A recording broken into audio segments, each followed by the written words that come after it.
Imagine holding a phone that literally pumps cooling liquid around its chip like a tiny PC water cooling loop, while crushing every game at max settings without ever turning into a hand warmer.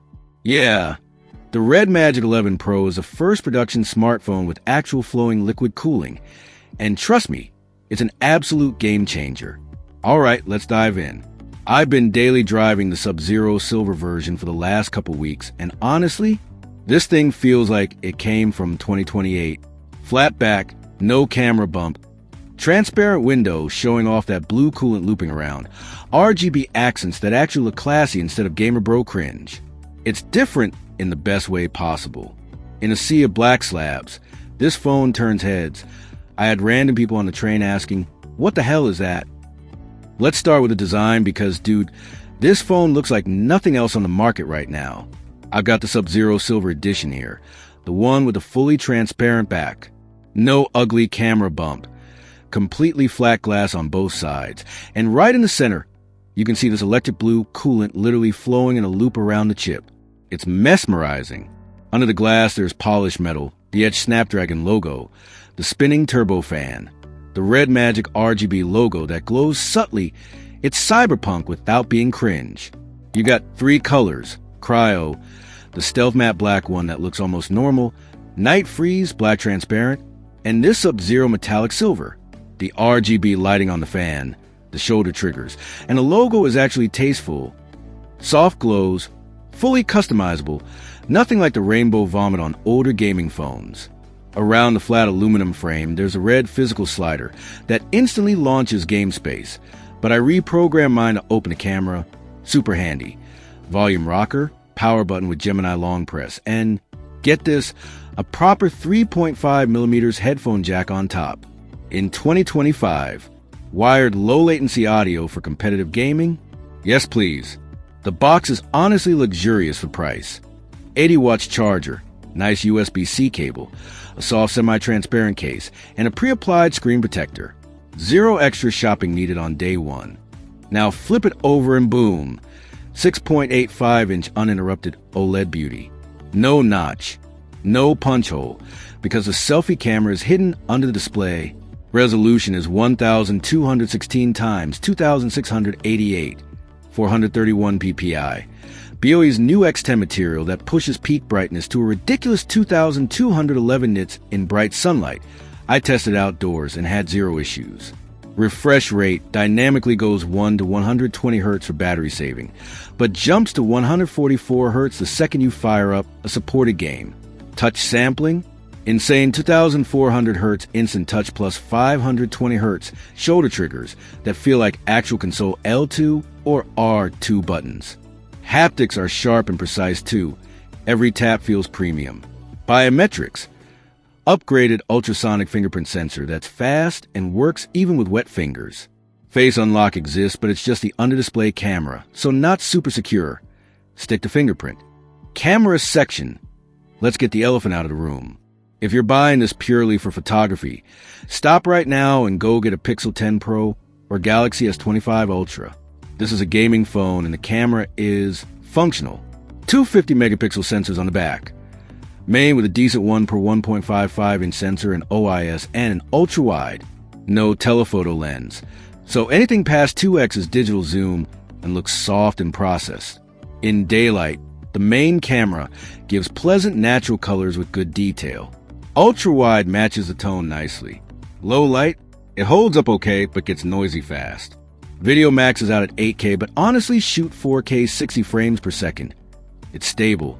Colors are realistic, and you can zoom digitally while recording without switching lenses. Selfies from the under-display camera are soft and grainy. Fine for Zoom calls, not for Instagram thirst traps. Bottom line, you won't hate the photos, but you're not buying this phone for the camera anyway. Performance is where this thing absolutely demolishes everything else. Snapdragon 8 Elite Gen 5, the same chip that's in $1,500 flagships, paired with the most insane cooling stack ever put in a phone. 24,000 revolutions per minute active fan, the largest vapor chamber in the industry, at over 13,000 mm Superscript 2 liquid metal, and that flowing blue liquid cooled by a tiny ceramic piezo pump. I kid you not, I ran 3D Marc Wildlife Extreme stress test 20 times back-to-back, and it maintained 85% performance stability. Most phones drop to 50 to 60% and get burning hot. This one stayed cool enough to hold comfortably. Real gaming? Genshin Impact, Call of Duty Mobile, Honkai Star Rail. Everything maxed out, 120 plus FPS lock for hours. The fan does it audible on beast mode, but you can dial it down and still crush performance. And if you're in a dusty room or near water, just remember it's IP68 rated, but the fan intake isn't sealed. Common sense applies.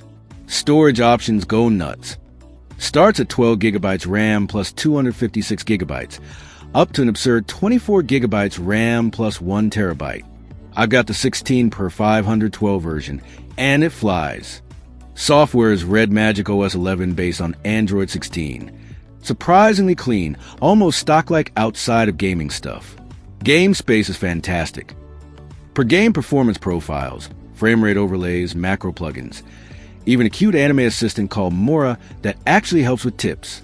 Gemini AI is baked in, plus some RedMagic AI plus toys like summarizing voice notes or auto-blurring faces in gallery. Updates. 3 major Android versions globally, 5 years in Europe. Not Samsung level, but decent. Speakers? Loud and clear stereo setup with good bass you can actually feel through the chassis. And again, headphone jack with high-res audio support. Music and movies sound great. But the real jaw-dropper is battery life. 7,500 milliamp hours silicon carbon battery, the biggest ever squeezed into an 8.9 millimeters phone. This thing is the undisputed battery king right now. My daily use, social media, YouTube, tons of gaming, camera easily 2 full days. Hardcore gaming sessions, 12 to 14 hours screen on time no problem. Lab tests showed over 10 hours, 40 minutes mixed usage, 26 hours web browsing, 15 hours video playback. Insane. Charging. 80 watts wire gets you 70% in 30 minutes. Full in 57 minutes. And yes, it still is wireless charging. Up to 80 watts supposedly. Though I'm still hunting for a stand that can actually deliver it. Alright, the big question in 2025. How much, and is it actually worth it? As of right now, November 2025, the official US price on RedMagic.gg is $749 for the base 12 per 256 gigabytes model, $849 for 16 per 512. An insane 24 gigabytes per 1 terabyte version is around $1,049. That's direct from RedMagic. They ship fast and include the charger and case. Early bird deals just ended yesterday, November 20th, where people snagged the base model for as low as $669 to $699 with the voucher promo. But those are gone now. No major discounts yet on Amazon, Best Buy, or Newegg. It literally just launched globally 2 days ago. So stock is still trickling in. Offline, Best Buy and some micro center locations are starting to carry RedMagic, but most stores still don't have it on shelves. Your best bet right now is direct from the site at $749. For context, that's hundreds less than the Galaxy S25 Ultra or iPhone 17 Pro Max with similar or worse gaming performance and half the battery. So, should you buy the RedMagic 11 Pro in late 2025? If you want the fastest, longest lasting, coolest running Android phone on the planet, and you're okay with average cameras and gaming-centric looks, yes, pull the trigger. It's an absolute beast that punches way above its price.